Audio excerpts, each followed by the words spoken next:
Kaya mababa ang ranking nila. Ang Davao, nasa number 53, and that speaks of the leadership of this good mayor, Basti Duterte. Sa iba't ibang panig ng bansa, o generally sa Pilipinas, nawawalan na po ng confidence ang mga investors, umaalis dahil sa corruption, talamak na corruption sa administrasyong ito. But kabaliktaran po ang Davao. Ang mga investors nag-uunahan po na mag-invest sa Davao City dahil nga sa good governance.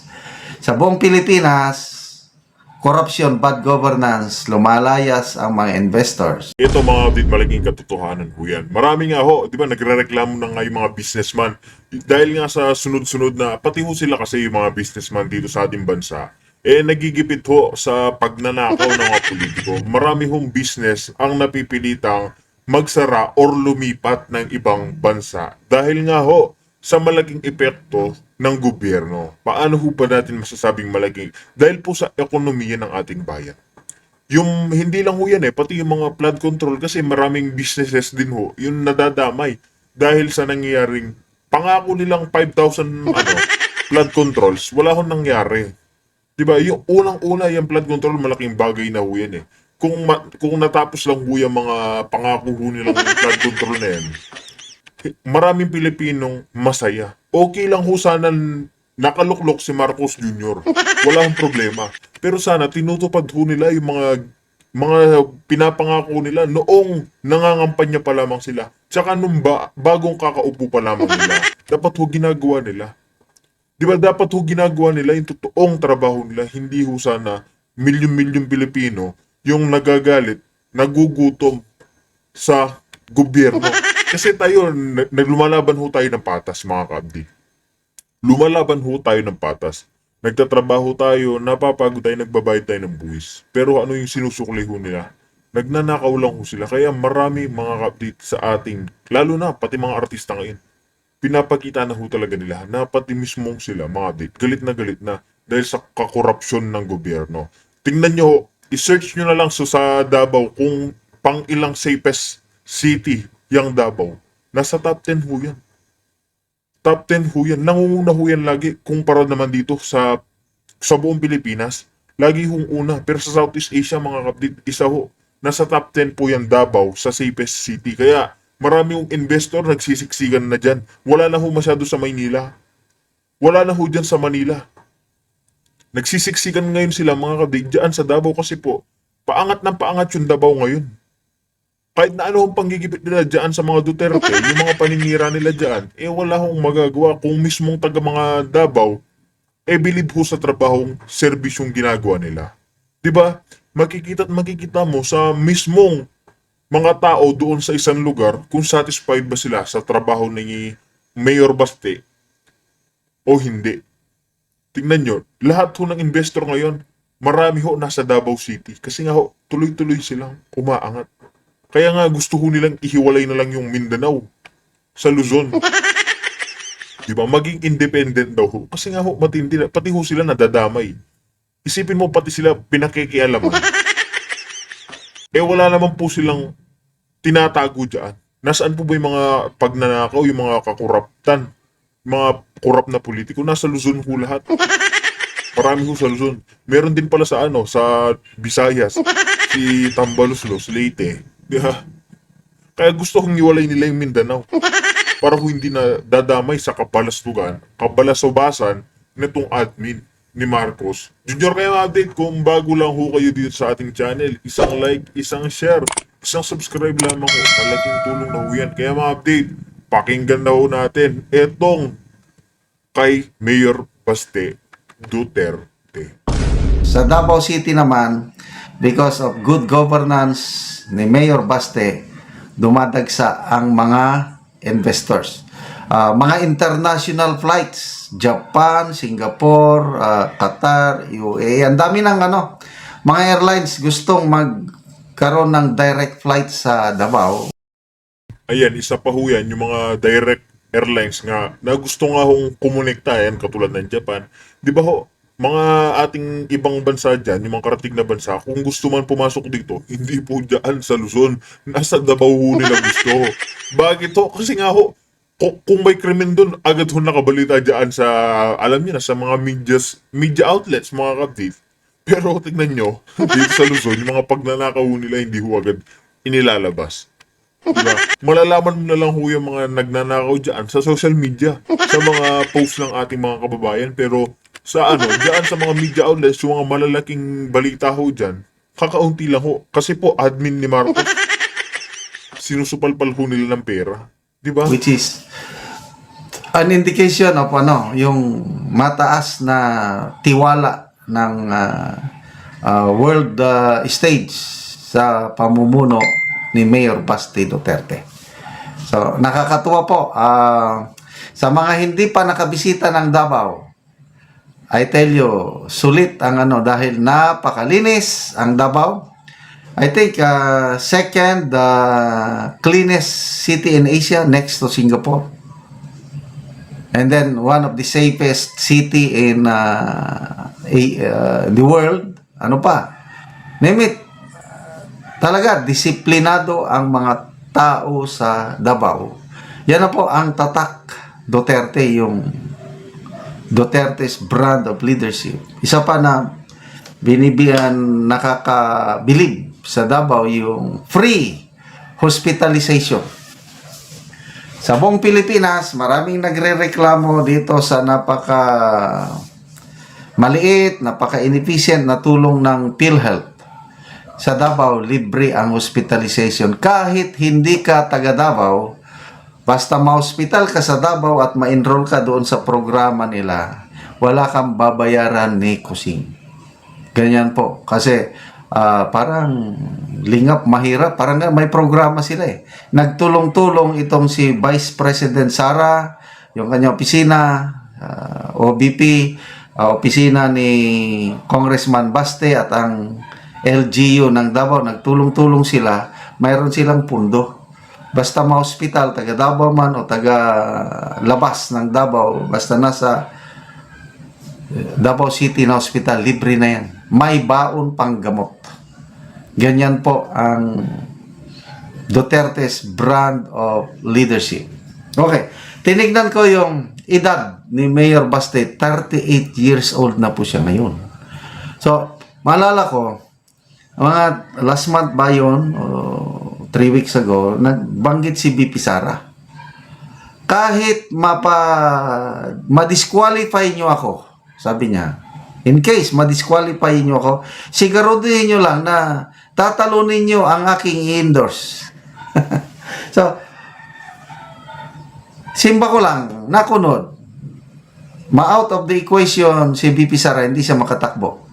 Sino ang kanyang endorse? To me, isa na ito, pwede si Mayor Basti kasi 38 years old na siya ngayon.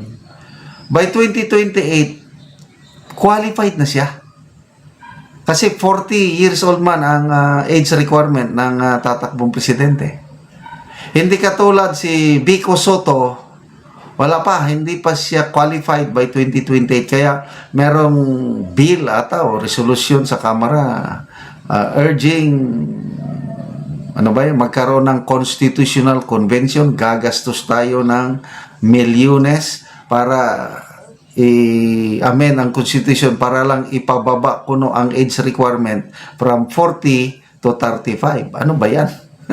So, no problem kay Mayor Basti sa kanyang edad. In case lang na ma-disqualify nila si BP Sara at kung ang i-endorse ni BP Sara is si Mayor Basti, ay nako, mananalo pa rin yan. Kasi wala akong nakikitang malakas na kandidato, Dilawan man o Marcos Camp.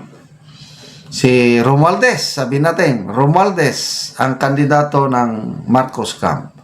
Sa Dilawan naman si Risa Hontiveros. So, granting, in kaso lang na wala si Pipi Sara, Basti Duterte ang kandidato ng mga DDS. Ayan mga kapatid, sa inyong opinion, tingin nyo ho ba Kahit nga ho si Mayor Basti ang tumakbo bilang presidente, panigurado at panigurado ho. Tatalunin niya yung si Risa at si Tambaluslos. Dahil alam po ng taong bayan kung paano manungkulan magserbisyo yung mga Duterte. Alam po ng taong bayan, hindi ho bulag yung mga yan, yung mga Pilipino. Hindi ho tanga. Ginagawa lang kong tanga netong admin ni Marcos Jr. Pinagmumukha niya lang pong bobo yung mga Pilipino kahit po hindi. Sila ho yung bobo. Kahit na sinong tumakbong Duterte, papanalunin po ng mga sambayan ng Pilipino.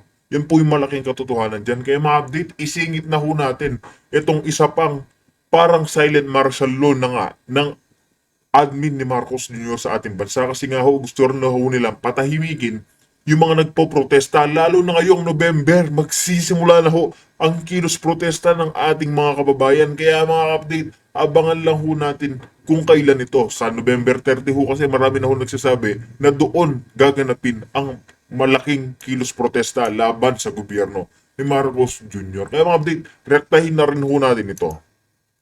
Magandang araw mga kaibigan. Bigyan natin ng reaction, opinion ngayon itong post. Ang balita ngayon, Marcos Jr. nagbabala sa mga nagbabalak manggulo sa November 30 rally.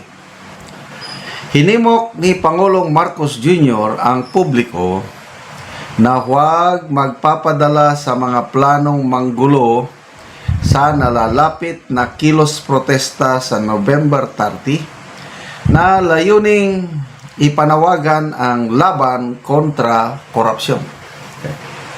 Ito ang payag ng Pangulo. Tanggalin na ninyo sa isip ninyo yan. Manggugulo kayo. Wala namang mangyayari.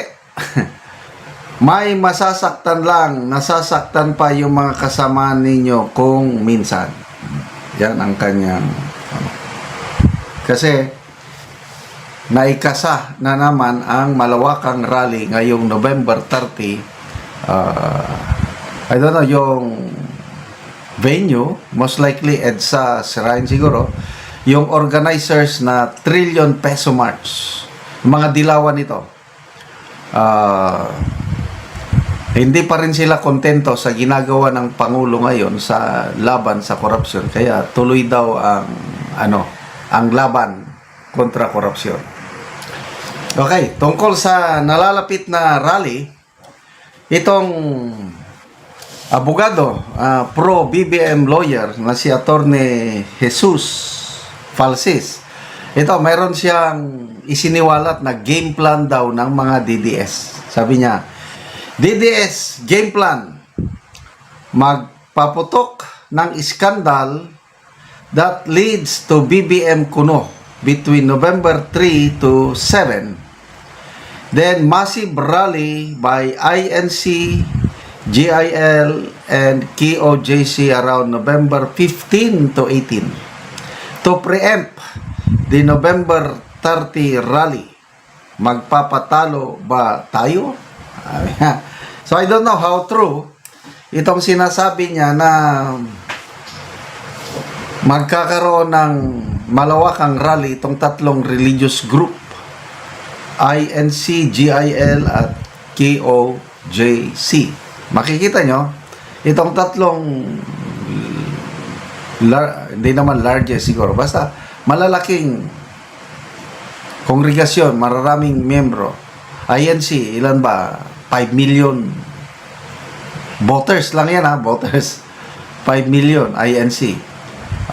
GIL, marami-rami rin sila. Worldwide na itong GIL KOJC, worldwide din. Sa parehas silang worldwide. I don't believe na magkakaroon ng rally at the same time itong tatlo. Kanya-kanyang rally ito kung magkakaroon man. Lalo na yung INC, gusto nila sila lang. But so far, wala pa akong namomonitor na ang INC magsasagawa ng sarili nilang rally kontra korupsyon. Yung early this year, January ba yun, yung peace rally, rally nila in support sa panawagan ng Pangulo na huwag ituloy ang impeachment. Kaya lang binaliwala ng mga kongresista, itinuloy pa rin. So, wala rin nangyari. So, binatikos naman ni Attorney Rowena Guanzon yung pahayag na ito ng Attorney Palses na ito. Sabi ni Attorney Rowena Guanzon, di gawa ka ng Protect BBM Rally sponsored by Martin Romualdez. Klarong-klaro kasi itong Attorney Jesus Palses na ito ay talagang galamay ng administrasyon para depensahan sila sa social media. So pwede. Bakit hindi? Maggawa ng pro-BBM rally. Kailang, sinubukan na yan nung una eh. Kakaunti nilalangaw ang mga pro-BBM rally nila. Nakakaya. Ang talagang marami itong rally kontra korupsyon. Kasi itong korupsyon, ano na ito? Wala nang puli-politika. Kinakalimutan na kung anong dilawan ka ba, DDS ka ba, except sa Marcos loyalist. Kasi ang mga Marcos loyalist na mga diehard, kahit kitang-kita na nila yung talamak na korupsyon, todo, ano pa rin, wala lang. Magtiis na lang daw sila, basta suportahan nila si BBM. Grabe, ang korupsyon walang dinadalang kolor politika kasi lahat apektado tayo dito sa korupsyon. Kaya yung babala ng Pangulo, tama naman yon. Kasi may mga rallyista na nanggugulo lang talaga. Kagaya nung nangyari nung September 21, ito na naman yung makakaliwa. Kaya wag po tayong padadala kung yung mga magrarally ngayong November 30, bantayan yung grupo ninyo. Huwag haluan ng mga makakaliwa kasi sila yung panggulo. Biruin mo, yung sinasaktan nilang mga pulis, binabato, tinatadyakan, hindi na tama yun. Walang kasalanan ang ating mga kapulisan. Na-deploy lang sila dyan para panatalihin ang kaayusan. Kaya wala nang bulgar na itong mga kaliwa. Basta yung mga ganito, sumasakay lang sila sa panahon na kuno galit sa korupsyon, kaya lang ang gusto lang nila is matalo o mawala sa poder ang democratically elected government at sila ang gustong umupo. So there's no way. Kaya to me, maganda ituloy natin ang ating mga pagsigaw, pagrally na yan. Karapatan natin yan. Basta wala lang violence. Huwag nating gayahin ang nangyari sa Nepal, sa Indonesia na may mga nasunog, may mga nasaktan.